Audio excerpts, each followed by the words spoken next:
Saya pernah berpikir bahwa pernikahan adalah topeng sempurna untuk menyembunyikan siapa saya sebenarnya, hingga hari itu tiba ketika rahasia saya meledak seperti bom waktu. Uang keluarga suami yang saya gunakan untuk memanjakan pacar saya menjadi pisau bermata dua yang menusuk hati saya sendiri. Dan wasiat ayah saya, yang seharusnya menjadi warisan, justru menghancurkan segalanya, meninggalkan saya dalam kegelapan yang tak pernah saya bayangkan. Hari itu, di tengah hiruk-pikuk Jakarta, saya berdiri di depan cermin kamar hotel mewah, memandang bayangan diri yang asing. Saya, Andi, seorang pria berusia 32 tahun, suami dari seorang wanita cantik bernama Lita, dan pewaris tunggal dari keluarga kaya raya di Surabaya. Tapi di balik itu semua, ada Ari, pacar saya yang telah menjadi napas saya selama 3 tahun terakhir. Mengapa aku harus hidup seperti ini, gumam saya dalam hati, sementara tangan saya menggenggam kartu kredit yang bukan milik saya sepenuhnya. Uang itu berasal dari rekening keluarga, yang dikelola ayah saya dengan ketat, tapi saya selalu menemukan cara untuk mengambil sedikit demi membuat Ari bahagia. Ari adalah seorang seniman jalanan di Yogyakarta, dengan mata yang penuh mimpi dan senyum yang bisa melelehkan hati siapa saja. Kami bertemu secara kebetulan saat saya sedang dalam perjalanan bisnis, dan sejak itu dunia saya berubah. Kau adalah cahaya dalam kegelapan saya, katanya suatu kali, saat kami berdua duduk di tepi pantai Sanur, Bali, menyaksikan matahari terbenam. Tapi cahaya itu datang dengan harga mahal. Saya mulai membeli barang-barang mewah untuknya, jam tangan Rolex, pakaian desainer dari Milan, bahkan tiket pesawat untuk liburan kami yang rahasia. Setiap kali saya swipe kartu itu, ada rasa bersalah yang menggerogoti, tapi cinta membuat saya buta. Ini untuk kita, bisik hati saya, meyakinkan diri bahwa ini hanyalah pinjaman sementara. Lita, istri saya, tidak pernah curiga. Pernikahan kami adalah perjodohan keluarga, sebuah ikatan bisnis antara dua dinasti kaya. Dia sibuk dengan karirnya sebagai pengacara, dan saya dengan perusahaan ayah. Tapi di malam-malam sepi, saat dia tidur di samping saya, pikiran saya melayang ke Ari. Apa yang akan terjadi jika semuanya terungkap, tanya saya pada diri sendiri, tapi jawabannya selalu sama, tak mungkin. Ayah saya, seorang pengusaha keras kepala, selalu bangga dengan saya sebagai anak tunggal. Wasiatnya, yang dia sebut-sebut sebagai warisan abadi, seharusnya aman di tangan saya. Tapi saya salah. Suatu hari, Ari menelepon saya dengan suara gemetar. Andi, aku butuh bantuan. Studionya terbakar, semua lukisanku hilang. Hati saya hancur mendengarnya. Tanpa pikir panjang, saya transfer uang besar dari rekening keluarga, cukup untuk membangun studio baru. Ini untuk masa depan kita, kataku padanya saat kami bertemu di sebuah kai tersembunyi di Kemang. Matanya berbinar, tapi di dalam dada saya, ada badai yang mulai mengumpul. Bagaimana jika ayah tahu, gumam hati saya, tapi saya abaikan. Cinta membuat saya nekat. Minggu-minggu berlalu, dan kebiasaan itu semakin dalam. Saya beli mobil sport untuk Ari, katanya untuk menginspirasi seninya. Setiap pembelian adalah suntikan adrenalin, campuran antara kegembiraan dan ketakutan. Di rumah, Lita mulai bertanya tentang pengeluaran aneh. Kenapa tagihan kartu kredit begitu tinggi, Mas? Tanyanya suatu malam, dengan nada curiga. Saya tersenyum, bohong dengan lancar, bisnis, sayang. Investasi. Tapi di dalam, saya panik. Ini harus berhenti, pikir saya, tapi besoknya, Ari minta lagi, dan saya tak bisa menolak. Konflik mulai muncul saat ayah saya jatuh sakit. Dia dirawat di rumah sakit terbaik di Jakarta, dan di sana, dia mulai berbicara tentang wasiat. Andi, kau harus bertanggung jawab atas semuanya, katanya lemah. Saya mengangguk, tapi hati saya berdegup kencang. Apakah dia tahu? Ternyata akuntan keluarga telah melaporkan kejanggalan. Ada transaksi mencurigakan, bisik ayah suatu hari. Saya denial, tapi benih keraguan telah ditanam. Ari, di sisi lain, semakin menuntut. Kita bisa lari bersama, Andi. Tinggalkan semuanya, katanya saat kami berdua di kamar hotel. Tapi saya ragu. Aku punya keluarga, jawab saya, dan untuk pertama kalinya ada pertengkaran. Kau lebih pilih uang daripada aku, tuduhnya. Hati saya teriris. Di malam itu, saya bermimpi buruk, Lita menangis, ayah marah, Ari pergi.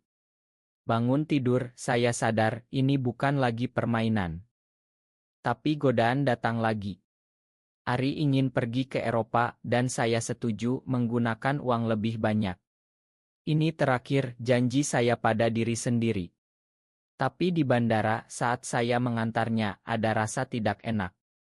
Kembalilah segera, kataku memeluknya erat.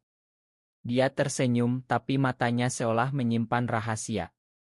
Kembali ke rumah, ayah memanggil saya. Kita perlu bicara. Suaranya tegas. Di ruang kerjanya, dia tunjukkan laporan keuangan. Uang ini kemana, Andi? Saya terdiam, keringat dingin mengalir. Bisnis, bohong saya lagi. Tapi ayah tak percaya. Aku tahu semuanya. Kata-katanya seperti petir. Hati saya hancur. Bagaimana dia tahu tentang Ari? Malam itu, saya duduk sendirian, memikirkan segalanya.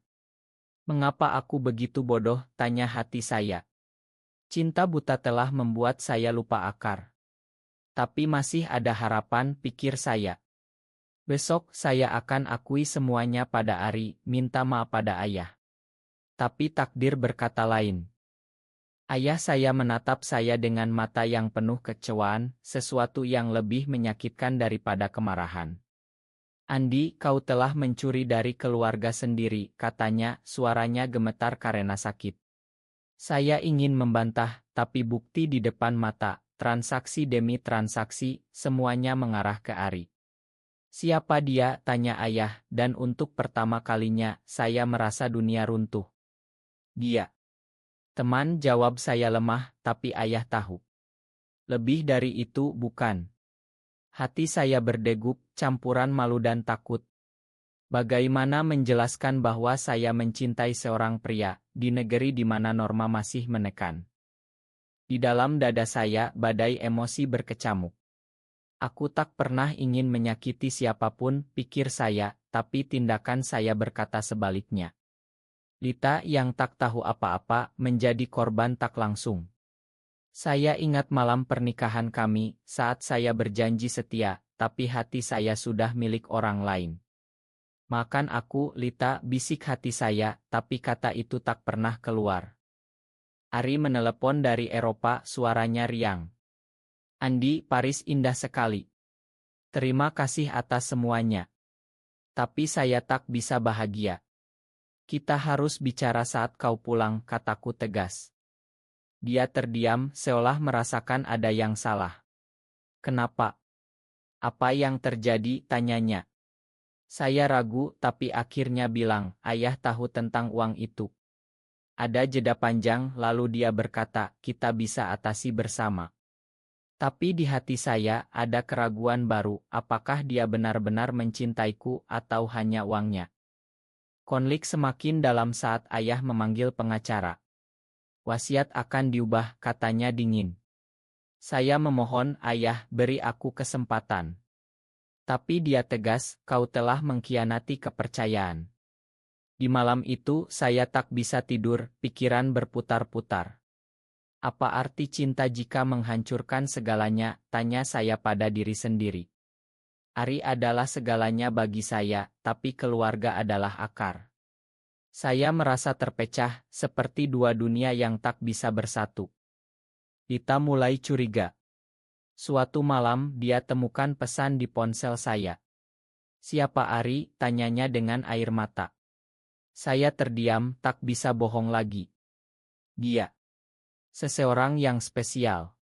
Kata-kata itu keluar, dan dunia kami runtuh. Lita menangis, kau gay. Kenapa kau nikahi aku? Hati saya hancur melihatnya. Aku tak ingin menyakitimu, jawab saya, tapi itu terlambat. Dia pergi ke rumah orang tuanya, meninggalkan saya sendirian dengan rasa bersalah yang membakar. Ari pulang seminggu kemudian. Kami bertemu di apartemen rahasia kami di Jakarta Selatan. Apa yang terjadi, tanyanya, memeluk saya.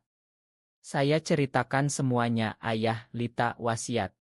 Matanya melebar, kita bisa lari. Tapi saya gelengkan kepala. Tidak, Ari. Ini harus dihadapi. Untuk pertama kalinya ada pertengkaran hebat. Kau takut kehilangan uang, tuduhnya. Bukan itu, balas saya, aku takut kehilangan diriku. Dia marah, kau selalu begitu, Andi. Selalu memilih aman. Kata-katanya menusuk, membuat saya ragu tentang kami. Di dalam hati, saya bertanya-tanya, apakah cinta ini nyata? Ari selalu menerima hadiah, tapi saat krisis, dia ingin lari. Mungkin dia hanya memanatkanku, gumam hati saya, dan pikiran itu menyakitkan. Saya ingat momen-momen indah, jalan-jalan di Malioboro, ciuman pertama di bawah hujan. Tapi sekarang semuanya terasa palsu. Ayah semakin lemah. Di rumah sakit, dia bilang, Andi, aku tahu tentang orientasimu. Tapi mencuri. Itu tak bisa dimakan. Saya terkejut. Bagaimana ayah tahu, tanyaku. Dia tersenyum pahit, seorang ayah selalu tahu anaknya. Air mata saya jatuh. Makan aku, yah. Tapi dia gelengkan kepala, wasiat akan mengungkap segalanya. Malam itu, saya duduk di balkon, memandang lampu kota. Apa yang tersisa dari hidupku, pikir saya. Lita minta cerai, Ari marah, ayah kecewa. Rasa kesepian menyelimuti, lebih dalam dari sebelumnya. Tapi di tengah kegelapan, ada sedikit cahaya, mungkin ini saat untuk jujur pada diri sendiri. Ari datang lagi, kali ini dengan wajah menyesal. Aku tak ingin kehilanganmu, katanya. Kami bicara panjang tentang masa lalu, tentang masa depan. Kita harus kuat, kataku. Tapi di hati, saya tahu badai belum berakhir. Badai emosi semakin kencang, menyapu segala yang saya pegang erat. Setelah pertengkaran itu, Ari pergi tanpa kata, meninggalkan saya dalam keheningan yang menyiksa. Apakah ini akhir? Tanya hati saya berulang-ulang, sementara pikiran berputar seperti roda yang rusak. Saya ingat bagaimana kami bertemu di sebuah galeri seni di Yogyakarta, matanya tertarik pada lukisan saya beli. Kau punya selera bagus, katanya, dan dari situ api menyala. Tapi sekarang api itu seolah padam, digantikan abu penyesalan. Dita kembali, tapi bukan untuk berdamai. Aku ingin cerai, Andi. Dan aku tahu tentang Ari. Suaranya dingin, penuh luka. Saya tak bisa menatap matanya. Makan aku, Lita. Aku tak pernah ingin menyakitimu. Tapi dia tertawa getir, kau telah menyakiti semua orang. Di dalam dada, rasa bersalah seperti racun menyebar ke setiap napas. Aku monster, pikir saya, dan pikiran itu menghantui mimpi-mimpi saya. Ayah memanggil lagi, kali ini dengan pengacara.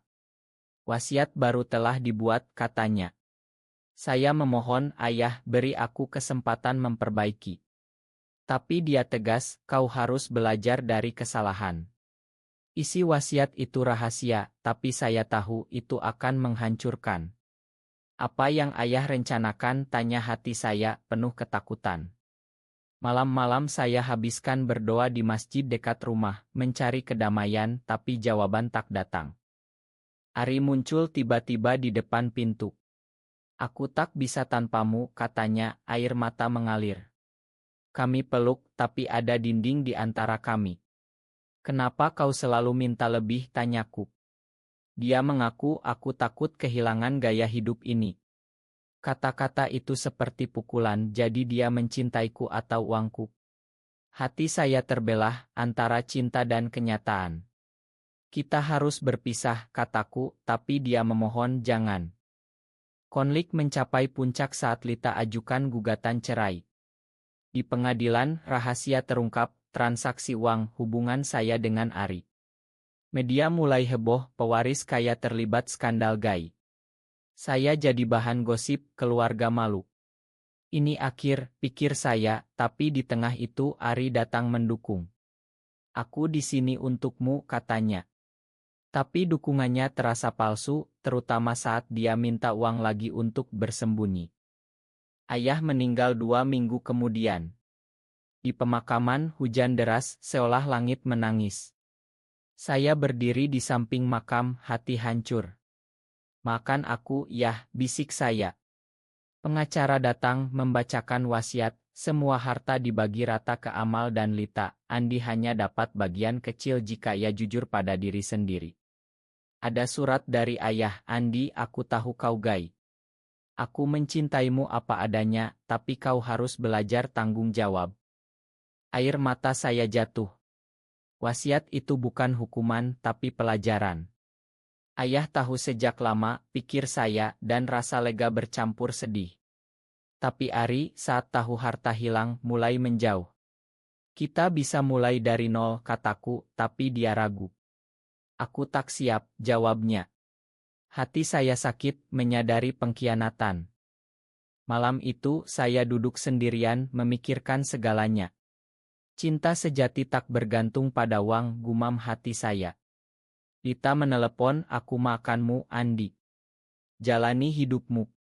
Kata-katanya menyembuhkan sedikit luka. Ari pergi untuk selamanya, meninggalkan pesan, Ma, aku tak cukup kuat. Saya hancur, tapi di dalam ada kekuatan baru. Ini awal baru, pikir saya. Kehancuran wasiat ayah seperti gelombang tsunami, menyapu sisa-sisa kehidupan saya yang rapuh. Tanpa harta besar, saya pindah ke apartemen kecil di pinggiran Jakarta, meninggalkan kemewahan. Ini hukuman yang pantas, pikir saya setiap pagi saat bangun dengan hati berat. Ari telah pergi, tapi bayangannya masih menghantui, senyumnya, pelukannya, pengkhianatannya. Mengapa aku begitu bodoh mencintainya, tanya hati saya, penuh amarah dan penyesalan. Lita setelah cerai, tetap berteman. Kau harus temukan dirimu sendiri, katanya suatu hari di Kai. Saya mengangguk, tapi di dalam ada kekosongan. Bagaimana jika aku tak pernah bahagia, gumam saya. Tapi surat ayah memberi harapan, jadilah diri sendiri, Andi. Kata-kata itu seperti obor di kegelapan. Saya mulai bekerja sebagai konsultan independen, meninggalkan perusahaan keluarga. Setiap hari adalah perjuangan, tapi ada kebebasan. Akhirnya aku bisa bernapas, pikir saya. Tapi malam-malam, kesepian datang. Saya ingat Ari dan air mata jatuh. Apakah dia pernah mencintaiku sungguh-sungguh? Suatu hari, saya bertemu dengan teman lama, seorang aktis di Indonesia. Kau tak sendirian, katanya. Saya ceritakan kisah saya, dan untuk pertama kalinya ada rasa lega. Mungkin ini jalan menuju penerimaan, pikir hati saya. Tapi masa lalu kembali, Ari menelepon. Aku rindu kamu, katanya. Hati saya berdegup, tapi saya tegas, kau pergi saat aku butuhmu. Dia memohon, Ma, aku salah. Kami bertemu, dan ada percikan lama. Tapi di dalam, saya ragu. Ini jebakan, bisik hati saya. Konflik batin semakin hebat. Apakah aku maafkan dia, tanya saya berulang. Lita nasihati, jangan ulangi kesalahan. Tapi cinta lama sulit hilang. Akhirnya, saya putuskan bertemu Ari di Yogyakarta. Di sana, di studio barunya, kami bicara. Aku gunakanmu, akunya. Air mata kami jatuh. Tapi aku mencintaimu, tambahnya. Hati saya teriris, antara ma dan sakit. Saya pulang dengan hati campur aduk. Ini akhir, pikir saya. Tapi di pesawat, ada kedamaian. Wasiat ayah telah membuka mata saya. Kedamaian itu rapuh, karena emosi semakin membara seperti api yang tak terkendali. Setiap malam, saya bergulat dengan bayangan Ari, pertanyaan apa jika dia yang menyiksa. Mengapa aku tak bisa lupakan dia, jerit hati saya penuh keputusasaan. Dita menelepon, kau harus moe onhi. Tapi bagaimana jika hati masih terikat? Saya ikut komunitas bertemu orang-orang seperti saya. Ada cerita serupa, penolakan, penerimaan. Kau kuat, kata seorang teman. Tapi di dalam saya rapuh. Wasiat ayah adalah berkah tersembunyi, pikir saya, tapi sakitnya masih ada. Ari datang lagi, kali ini dengan tekad. Aku ingin memperbaiki, katanya. Kami habiskan hari bersama, mengenang. Tapi ada ketegangan. Kau masih ragu, katanya. Ya, karena pengkhianatanmu, balas saya. Pertengkaran meledak, kata-kata tajam terlontar. Aku pergi karena takut, jeritnya. Takut kehilangan uang, tuduh saya. Air mata berlinang, hati hancur. Di puncak emosi, saya akui aku masih mencintaimu. Kami peluk, tapi ini bukan akhir bahagia. Kita butuh waktu, kataku. Kembali ke Jakarta, saya renungkan. Cinta sejati butuh pengorbanan, pikir hati saya. Ayah telah ajarkan itu melalui wasiat. Emosi mencapai klimaks, seperti badai yang menghancurkan tapi membersihkan. Saya putuskan beri Ari kesempatan kedua. Kami mulai dari nol, tanpa kemewahan. Ini ujian, kataku. Dia setuju dan perlahan ikatan terbangun kembali, lebih kuat. Dita bahagia dengan hidup barunya. Aku senang kau temukan jalanmu, katanya. Keluarga menerima meski lambat. Ayah bangga, pikir saya, membaca suratnya lagi. Ari dan saya jalani hidup sederhana, penuh cinta sejati. Wasiat ayah bukan penghancur, tapi pembangun. Terima kasih, Yah, bisik hati saya. Di akhir, saya sadar, kebahagiaan datang dari kejujuran. Cinta kami, meski penuh luka, menjadi cerita personal. Indonesia, dengan segala norma, masih punya tempat untuk kami.